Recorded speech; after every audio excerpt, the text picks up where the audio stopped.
Selamünaleyküm.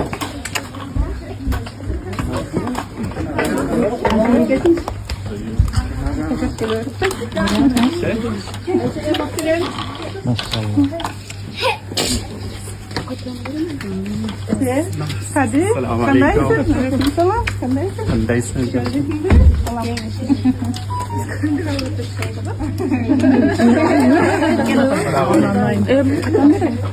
Hadi uçarsın ya bana aslında götürüyor. İçeriye girip. Baldıram tutalım.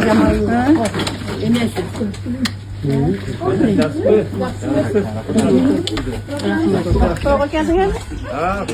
Selamünaleyküm.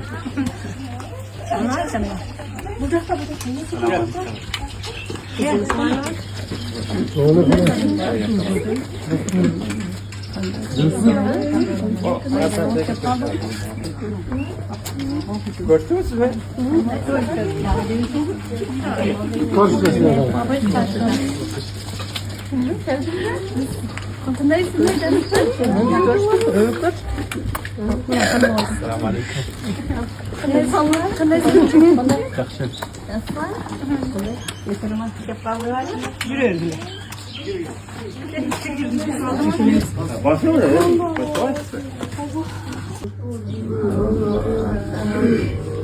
Koşup getirin almaya geldiler mi? Korktu oğlu.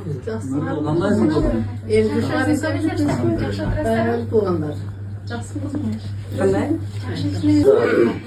Passport, no visa. I am Just for me, it's like one month to take visa for more than. Vizas bir ayda geliyor. Yaratgan Allah'ıma beysi şümlü kulaylan, maktallar olsun, Muhammed Peygamberine salam olsun.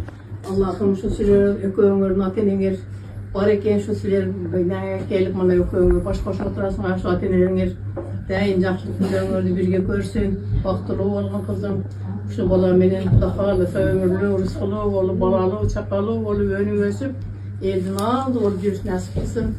Her tuğanda şunday жақсы күндерде birge bola öreylin, baktılı olup, her yer baktılı olup.